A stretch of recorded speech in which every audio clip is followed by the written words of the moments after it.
LeBron put up a nostalgic post on Instagram shouting at his squad and getting fired up for the season. Posting this, "Man, I can't wait to get back on the floor again with you two guys. Last year was just a sample size of what we're capable of, and I'm so hyped thinking about what's next." At Kevin Love, at Kyrie Irving, hashtag the King, Uncle Drew, menace the land. What is he saying here, Stephen A? Well, what he's saying here is that he's trying to win a championship. And in his heart of hearts, he believes that had it not been for Kyrie Irving and Kevin Love going down, the Cleveland Cavaliers would be NBA world champions. And I believe him. I can't say this enough. I really feel sorry for LeBron last year from the finals. I know that it was the fourth finals loss of his career. It's one of those things where I don't give any accountability to him whatsoever with that NBA finals loss. I know that he was horrific from three-point range, which you repeatedly bring up, Skip, and that's legitimate. I get that. But that's about the only thing that you can say. When you talk about a Herculean effort that was put on display, there is no question that that's what LeBron James did in the NBA Finals. He seemed to have virtually no help whatsoever on the offensive end of the floor. Matthew Dellavedova and Iman Shumpert are defensive players. J.R. Smith was a complete no-show, and as much as I like J.R. Smith, I've made my feelings very, very clear about him. He has been in the league too long. He is too gifted to be the one-dimensional shooter that he is. He should have a better handle. He should know that he could get to the free throw line and get shots that way. He should go to the rack more. He should be like Vinny the Microwave Johnson was in his heyday with the bad boy Detroit Pistons. It ain't about shooting a jump shot. It's about scoring any way you know how to. That's what JR needs to be. When you look at LeBron, what help did he have? Tristan Thompson was a rebounding demon, was there for defense, gave you a little something offensively, no doubt, but that's not his MO. Okay, I mean, wherever you turned, nobody was there to step up offensively because Kevin Love and Kyrie Irving was gone. LeBron had absolutely no help whatsoever, and I don't hold him accountable for that finals loss. It was too much for him to overcome. So when he makes the statement that he makes, it's because this entire offseason, I have absolutely positively no doubt that what has been tugging away at him is the fact that guys got hurt. Kevin Love, first round against Boston, with Kelly Olynyk, and that MMA move as far as I'm concerned, separating his shoulder, and Kyrie Irving, even with questionable knees, goes down in game one at 23 points and 7 assists, despite his knees. I mean, if they were healthy, I think it's a different NBA Finals. Not to knock the Golden State Warriors in any way. Steve Kerr did a hell of a job. Steph Curry is the man.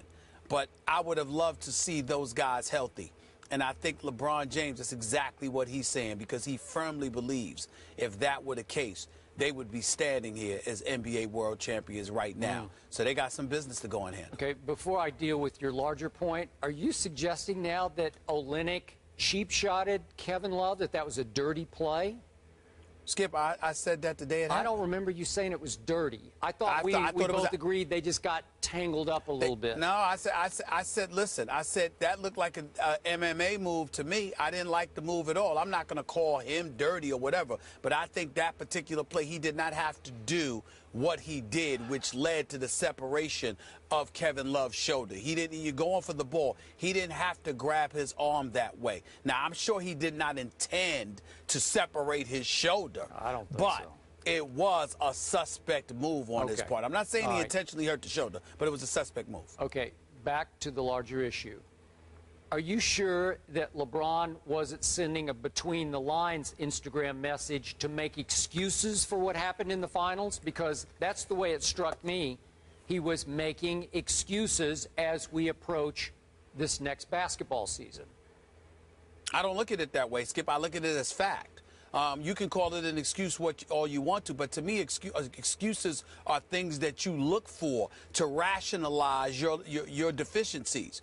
There is no question you don't have to look for that when it comes to LeBron James. Kevin Love and Kyrie Irving, two of the big three, the new version of the big three, were gone in the NBA Finals. And against Steph Curry, Klay Thompson, the Splash Brothers, with Draymond Green, with an Andre Iguodala, with all of the things that they've done all this year, he had to go out there as a one-man wrecking crew with people like you convincing him that he had help because of Matthew Dellavedova. I mean, you give me a break. I like Dellavedova as a person, and I like him as a role player.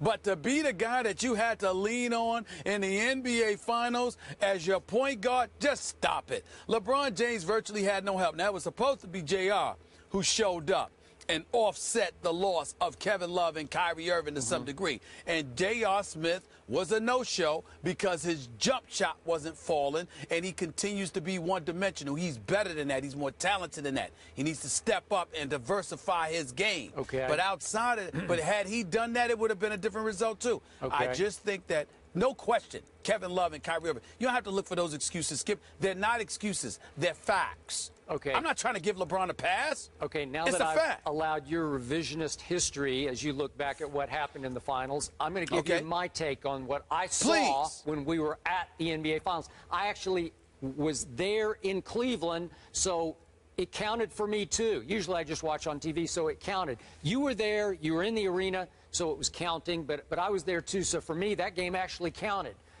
The home team was up 2-1 with another game at home.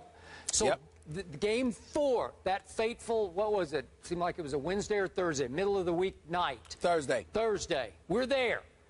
And it's LeBron's house. He should have owned this game. And you conceded or agreed the next morning that LeBron just either ran out of gas or just had a bad night, because he just came out flat from the start. I was shocked by it. And by the way, Matthew Dellavedova had contributed mightily to getting them to 2-1 up. And that night, he ran out of gas for sure and wound up, remember, he had to go to the hospital for IVs or something after the game, and then he was never the same after that.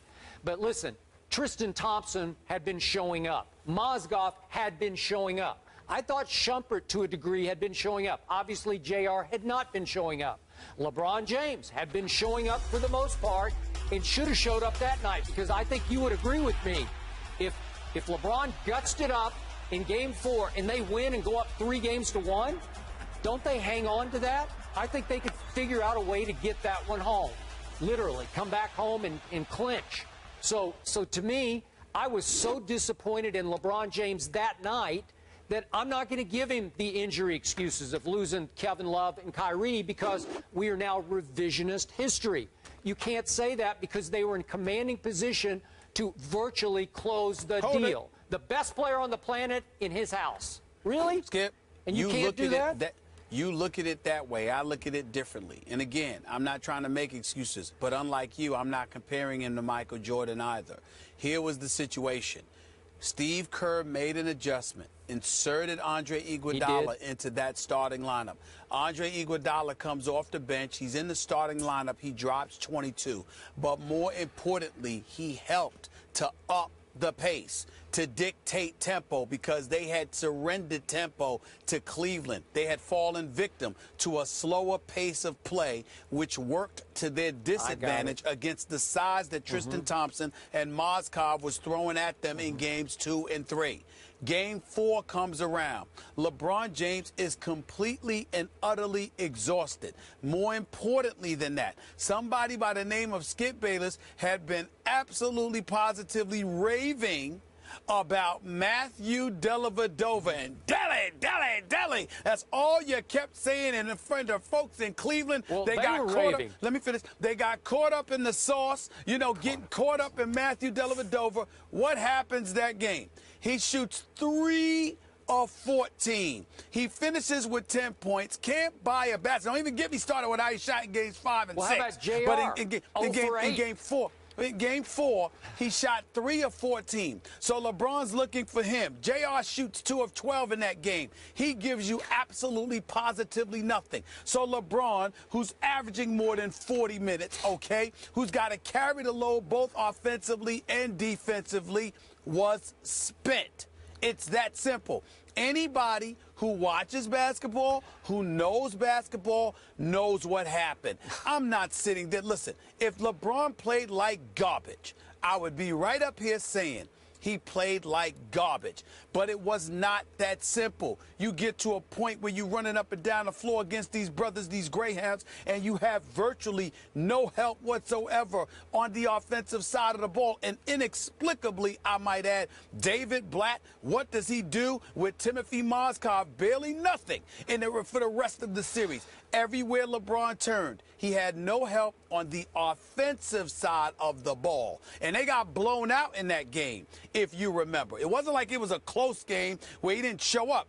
They got ran out of the gym in Cleveland for that game 4 because he had nothing due to fatigue and the rest of them had nothing due to lack of skill.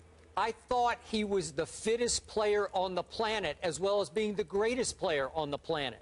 Is anybody in better shape than LeBron James? And you run out of gas in the fourth game of the NBA Finals? Well, he didn't run out of gas for the series. He ran out of the gas for that particular game. You have to remember, Skip. Hold it, Skip. We all lamented everything that was going on. You got the 2-2-1-1-1 format. You got the travel. Hell, we were tired. Let me tell you something right now. Talk about him quitting. Speak for yourself. I was ready to quit with those afternoon shows. With those afternoon shows that we were doing. It almost killed me. You understand? I was tired. So I know he was tired. All I'm saying to you is, I'm looking at what it was. I would love to sit here and eradicate those excuses. Trust me, I don't give him that excuse. I didn't give him that excuse when they lost to Dallas.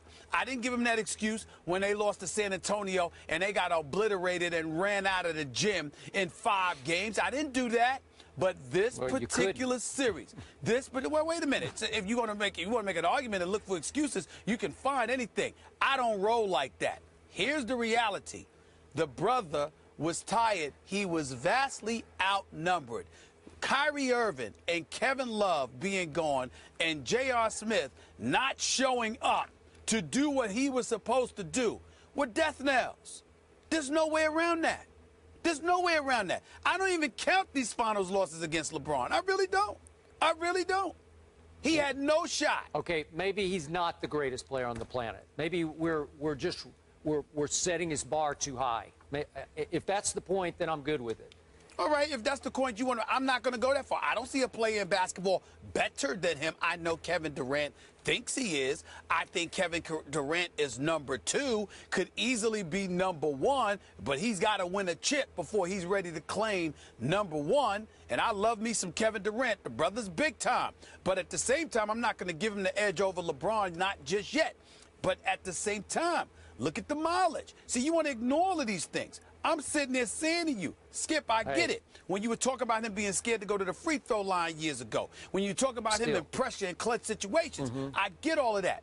But this is one of those situations, man. Look at the mileage on the body, the games that he's played, all of these years. And do you show up in the finals and Kyrie and Kevin Love go down? Come on, Skip.